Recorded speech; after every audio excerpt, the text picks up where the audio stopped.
All right, we're back. When Elon Musk left a comment, I knew I had to shut it down. So I had to just delete the comments section from the last video and disregard all the great input that I had from everybody. So the more I thought about it, though, and I really did take in what Mr. Musk had said, we don't want Space Hitler, Bird Hitler. We really got to get away from that. I think that the minerals from the job is good, the leadership experience is good, the food is good, obviously, but we just upgraded our food processing plants. And I think we gotta go with Claws of Ivory because the Enlightened Birdman Directorate really have been wanting to focus on research, and 10% boost if they can achieve their scientific leap agenda would be massive. And again, we've got a lot of extra threats out there around us right now too, so the military damage is going to be beneficial as well. So we'll need to get a new person for the science ship to replace Claws of Ivory, but I think that's the route we're going to go. So we're going to use the influence to hopefully get them elected, and they have been. So they're our new leader until 2240. Pretty cool. So I'm also going to go over to technology, because didn't we need to pick one or no? Okay, we'll just let this ride. I thought we had to pick a new technology. Concluded. Ah, that's the one. Okay, so let's have a look down here. So the genome mapping, so we growth pop speed by 10%, that's great. Mapping the genome of an individual through the sequence of their DNA opens up tailored medical treatments and therapies. Very good. So we've got some hydroponic farms, the gene clinics. This is what we looked at last episode. That's right. Okay, let's go gene clinics. I really do like that. Actually, you know what? I've changed my mind already. I mean, the massive feedback from comments, because we just lost some of the food resources from our Bird Hitler not being Bird Hitler leader anymore. We're going to go with hydroponics farming. I'm going to let time play out. One of the things that we will need to do, because we do have a new leader, are they in place yet though? Wait, what? I hit pause again. Governing.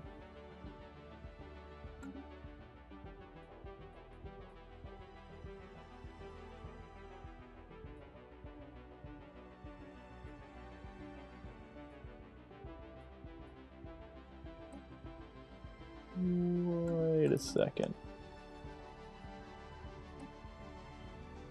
Oh, Claws of Ivory is up there. Okay. Let's take a look at this agenda. Oh, I'm sorry. That does affect while they're leading. I thought we had to achieve some sort of... Wait, I thought we did. Hang on a second. Hang on. I think... Maybe we just don't have to yet. Usually when a new leader comes in, unless this has changed in the last patch... Usually when a leader comes in, you have to you can opt to achieve certain milestones in order to get their kind of goals met. But yeah, I don't know. Anyway, we're just gonna play this through. It doesn't look like we lost a science ship or a scientist off that ship, so it must have auto replaced them, which is fine.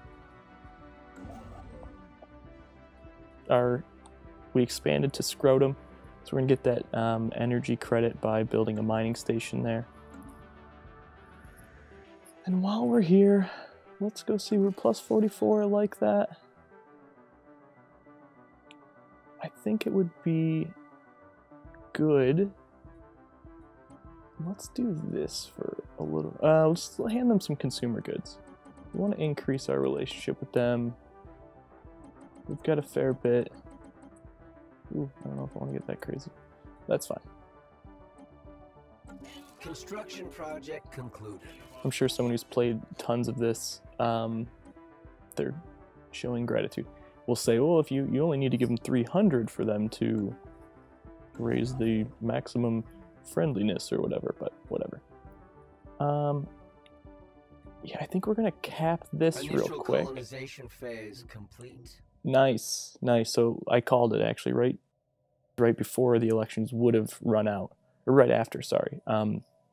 Yeah, so we've colonized Dottore Prime, which is cool. Awesome. A Ute colony ship. The partial remains of an ancient Ute starship have been found in high orbit over Dottore 1A. An initial analysis conducted by ISS Appraising I indicated that the vessel may have served as a colony ship.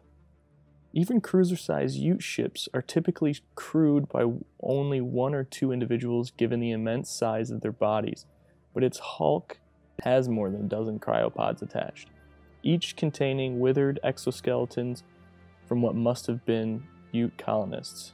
Huh, very cool. Very cool. I really do like this quest chain. I kind of wish we would have gotten a different one only because I've played through this before, but I don't remember the details, so it's alright.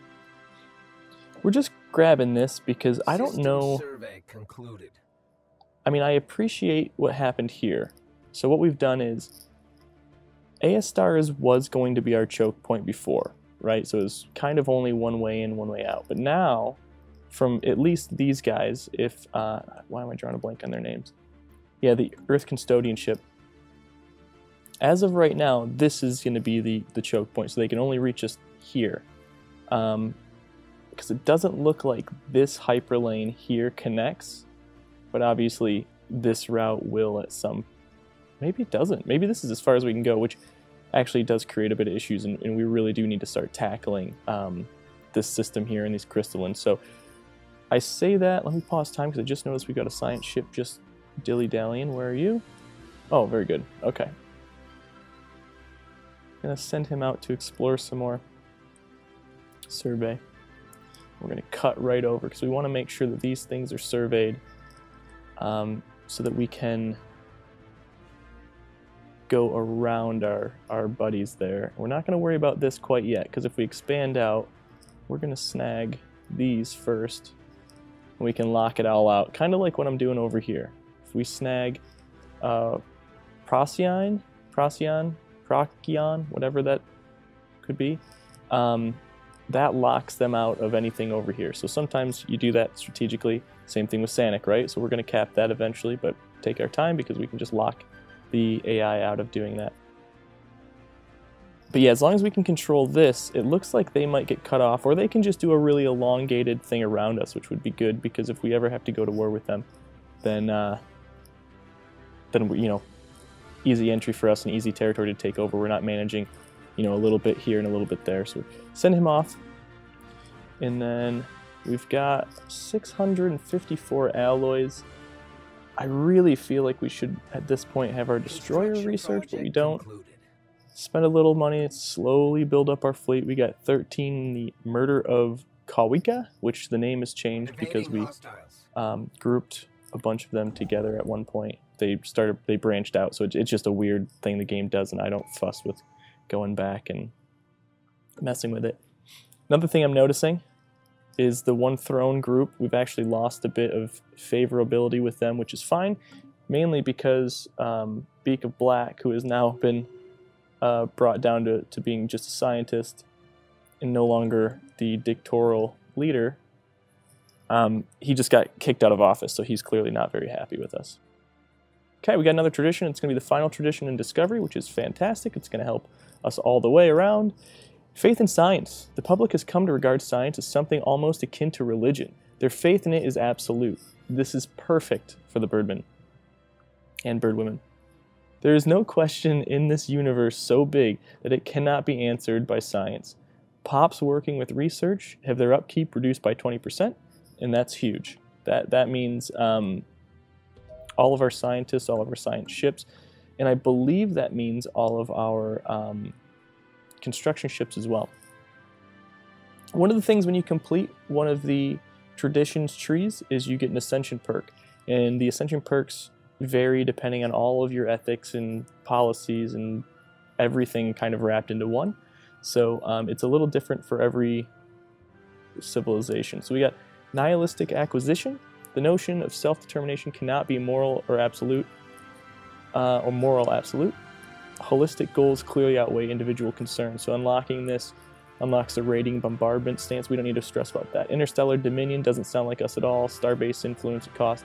This is the route we're probably going to go just in the beginning because it just fits the roleplay element. So technological ascendancy. Technologies that would have been indistinguishable from magic mere generations ago are now within our reach. A new age of technology has begun. The effects is research speed by 10%. Rare technologies are now 50% more common. That is absolutely the way we're going to go.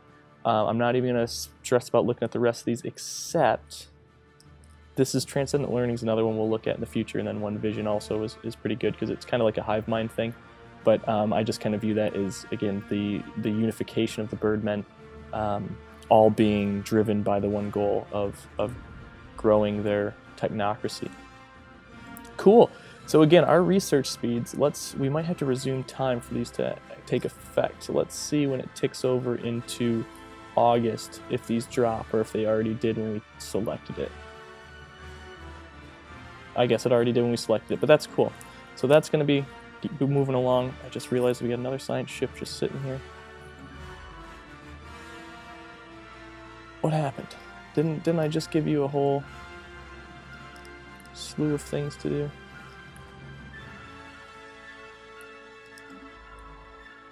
Oh, you know what? Oh, they ran into creatures there. I must have just missed it. Okay, that's all right. Whoops. Ah, damn it. There's no way when you set up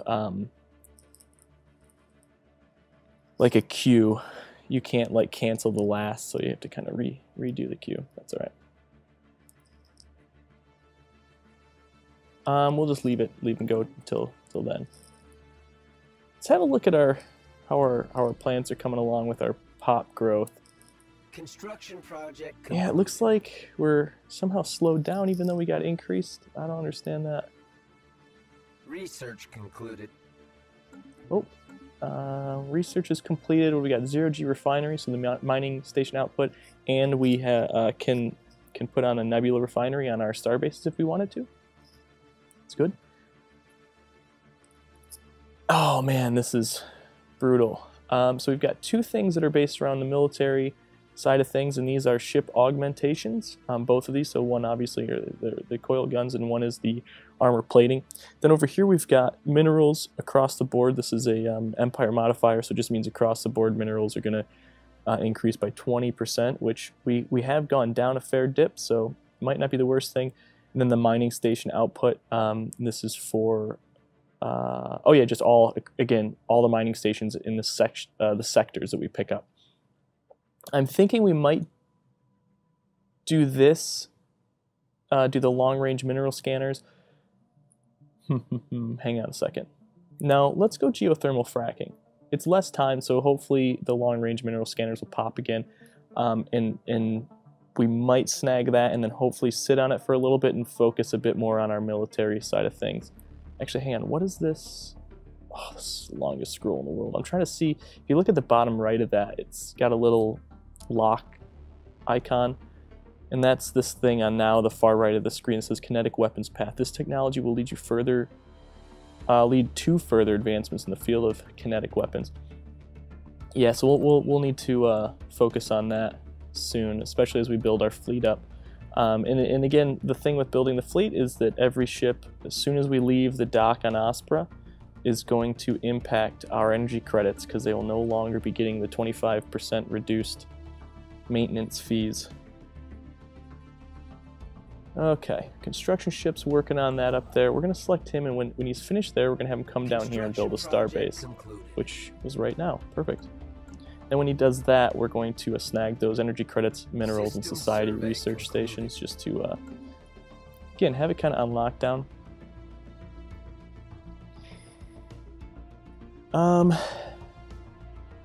The other, I'm going to build one more ship. Whoops. One more Corvette. I really don't know why we're stuck without getting 22 years in. We still don't have the ability to research destroyers, which is concerning to me, especially considering I can't really remember the attack fleet numbers here. But I think one of these is like 10,000. Oh shoot. Pause real quick. So Beak of Black is now on the, which ship is this? I don't actually see it on there where it says what ship it is. Whatever. There are signs of activity by an ancient precursor civilization on an inhospitable rock. We're going to research this because I think this might have something to do with the Ute business, and that would be good. Yeah, but one of these is like 10,000 strong, and I'm really hoping it's this Ashik or whatever, because we can't. If this is it and we can't tackle these guys relatively soon, we're pretty screwed for a while. Because then we're just sitting with just these. We can snag these up, but then we just have to sit on this for a while. Meanwhile, our buddies, however friendly now, are going to continue to expand and expand and expand. Okay, defensive pact. So we're not going to stress too much about this yet until we run into someone who might be a bit of a bully. See, nothing else is available at the moment. Gonna be a friend and throw him a few more consumer goods.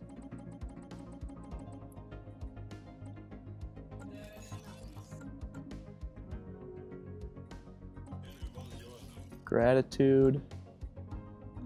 Funny if they start talking shit. Okay, Ute listening post. So it was a Ute thing that Beak of Black found. We've discovered several massive listening arrays on Delturi 2. These arrays are millions of years old and we believe that we are, oh my god, my brain, I'm sitting too far away from the TV. Like squinting. Okay, we have discovered several massive listening arrays on Delturi 2. These arrays are millions of years old and we believe they were originally built by the Ute. Though it appears that at least one other alien civilization repurposed them at some point in the last 500,000 years for their own needs. The colossal receiving dishes are beyond repair, but some terminals are still intact. And I lied, this actually isn't a Beak of Black. This is the Appraising Eye, which you might remember as the strictly anomaly-driven ship, science ship that we have out there. And so that was the big, like, 900-day research project. There's another one out there. We're going to keep them there and have them research that straight away. But we're moving the Ute's quest log along. Let's see, where is it? We have to find a couple of things here. So we just finished the listening arrays. We got to find these other ones. Oh, they're all out in there. Okay, cool. So that we're gonna keep him there, and he's gonna keep researching. While we keep time moving along, let's have a look here. So we've got 2 jobs available. They're both clerk jobs. Wouldn't hurt.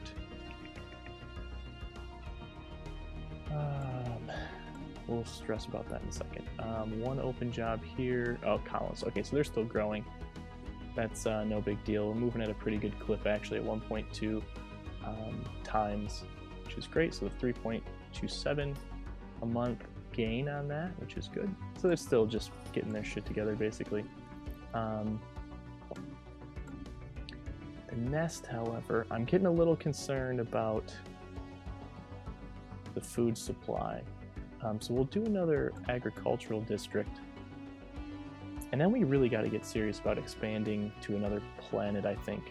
Especially if we're going to get locked in. So we might have to struggle a bit and focus on Uragula. Okay. Archaeological project completed. Our archaeologists on Delturi 2 have learned that the listening arrays built there were used to scan space for any signs of intelligent alien life, something the Ute had never once encountered. So the space worms never met any sort of alien life, intelligent alien life. After managing to particularly, oh my god, my brain, I barely slept last night, and that's a whole nother conversation we can get into in downtime. After managing to partially restore power to a computer terminal, Well, a very, very heavy debatation tonight. We had a very Darrison, but let's go to Terrace and look for the head of the pit. After managing to partially restore power to a computer terminal, the archaeologists acquired a data disk with log files from the sensor array stretching over centuries. These logs suggest that this section of the galaxy is indeed devoid of sapient life at the time of the Ute Empire. Okay, so we get 1 artifact out of 6 acquired, and we get 150 research based in engineering. Very good. But anyway, as I was saying, Uragula is 60% if I remember right. Yep, so 60% habitability. That might be the direction that we go next. Not that it's a great one, but we don't have a whole lot of options at the moment.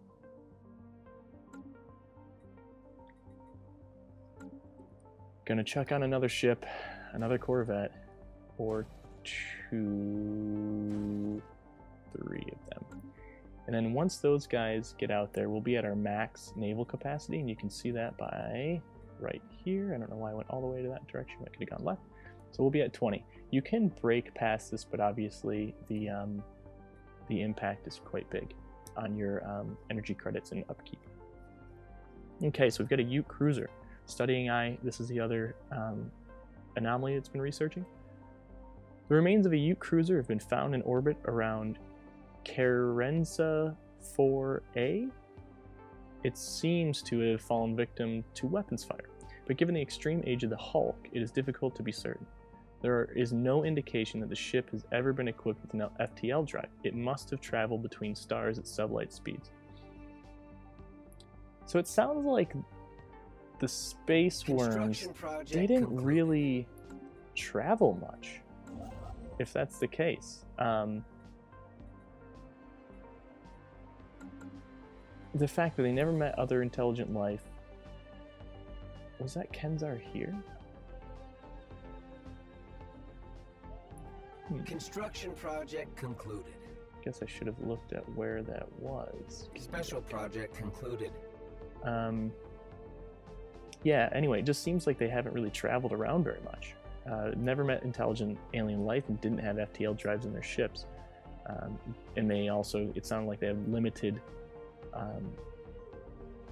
population as well. Okay, so the Appraising Eye. Oh, this is in that Delturi system. Okay. Most of the remains of the derelict Ute colony ship that orbits Delturi 1A are in poor conditions, but our archaeologists managed to recover the vessel's sublight engines. The Ute never breached the light barrier, depending instead on cryotechnology and 1,000-year-long natural lifespans to spread their empire across the stars. Okay, that's pretty cool. So they never had FDL drives. They never could break the light span or the light barrier. So instead, these giant space worms just went into cryo sleep and expected their just huge lifespans to last. So they basically took ancient ships across space. Research concluded. Fascinating. I really, God, the storytelling in this game is amazing for basically just being a spreadsheet, a cool looking spreadsheet. Cool, geothermal fracking. So we're gonna have a pretty big boost to our mineral intake, which is cool. Oh, there's another one. Damn, this game knows how to tickle my biscuits. Oh man, this is a really okay. So deep core mining is basically just the third version of what we just did, another 20% towards mineral. The mineral purification, so optimal processing of mined minerals, materials have allowed us to reach new levels of efficiency. So this will give us an edict, which basically increased our monthly minerals by 20% for 12 years. And a mineral purification plant. So this is the equivalent of the food plants, the food processing plants that we upgraded to. Really good. So you can chuck these onto a planet, and it boosts the minerals from that planet's miners, and also produces another miner job. So really powerful for your mining colonies. And I tend to focus on one thing at a time in these colonies, and then have like residual ones. So that might be, yeah, that's good. We also have exotic gas extraction. So the exotic gases that we found previously, we can now actually start mining those and build some mining stations around them to harvest them. We haven't run into anything yet. I don't know. Does this take? So these might actually start using the exotic gases. So the different purification or the food processing plants that might need these to build. And that's where like you have to first obviously throw on the gas extraction wall. So pretty good. But destroyers, I think, are we have to progress the ship path. The fact that this hasn't popped up earlier for us is blowing my mind. We're taking this even though, you know, we're kind of risking for, let's see, 69 months, pretty big effects on our economy, but it's going to be well worth it, especially because we could do hydroponic farms and shit on our star bases soon. Okay, so we've got our murderers ready to go. I'm going to... Let's pop them in here first, because I really can't remember Ashik or Ashwick. I don't know how to pronounce it. We're going to rename that shit if we ever take it. Let's move them there for now. Research concluded. Just because I want to have a look at what the numbers are. We'll probably bail the second we get in the zone, but yeah. Okay, so hydroponics farming. Yep, so unlocks building hydroponics farm and starbase building hydroponics bay. Now, I don't really remember what the hydroponics bay specifically does, so I want to have a quick look.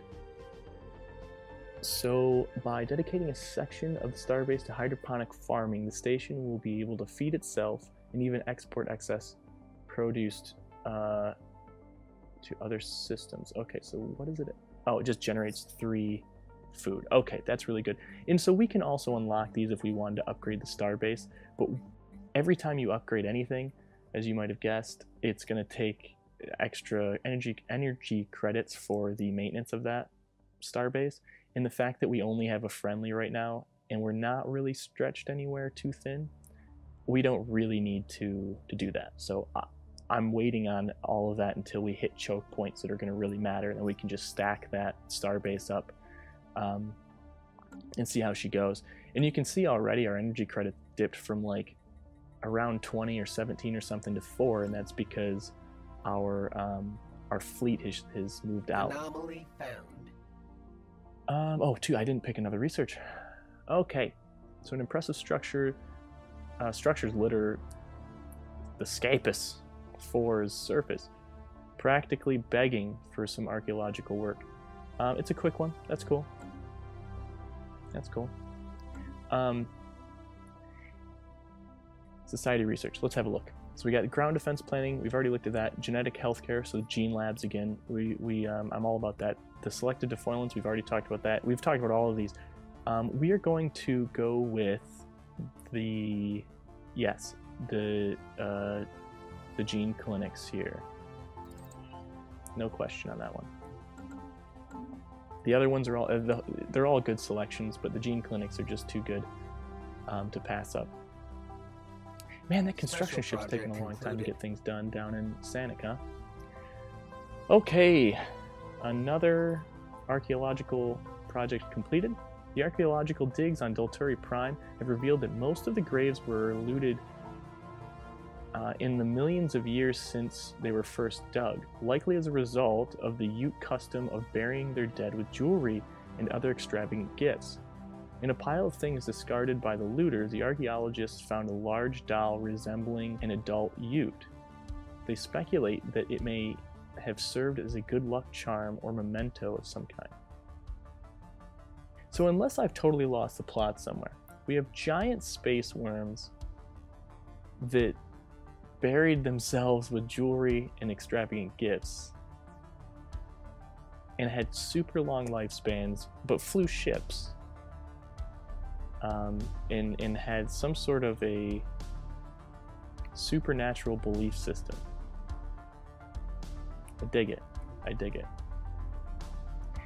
And I recently restarted watching Frasier with the missus, and I was thinking about it, and like when I was thinking about Bird Hitler and like what the rest of the enlightened birdmen would be thinking, and Frasier hit me in no pun intended, but it's really the Cranes. That's what I think of them as, right? So they're pompous, smarty pants type people, you know, big brain, not like hateful totalitarianists.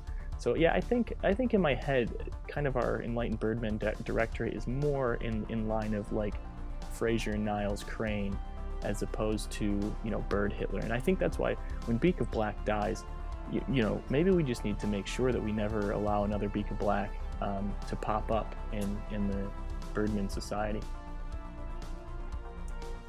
So we got an edict monolithic. Not sure what that means.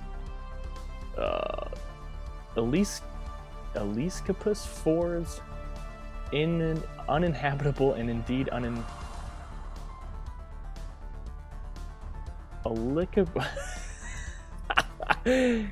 It's uninhabitable and indeed uninhabitable, but not unvisited. Its surface is littered with the tall cenotaphs carved from some minerals not native to the planet, evidently placed here by some artistically inclined spacefaring race. The monolith's flowing lines deftly chart a history so fantastical it must surely be fictional. Surely. Image them for the archives gives us 350 engineering. They are beautiful. Make digital reproductions of the monoliths widely available on your Empire. You know, we're all about that research. I think we got to go with image them for the archives, get that 350, which will be helpful towards all of our research. And with that said, I think we're going to call it right there. In the year 2224, almost to July, we've got some wonkiness ahead of us for sure. The worms. I'm anxious to. I think what we have to just discover. Yeah, we just had to basically find this derelict cruiser somewhere, because I don't think we. Oh no, we do know where it's at. Oh, yeah, easy. Okay, cool. So we're on the right path to understanding more about the Utes. So hopefully, next episode we have some more insight. Thanks for watching. Hit the like, all that jazz, and we'll see you next time. Cheers.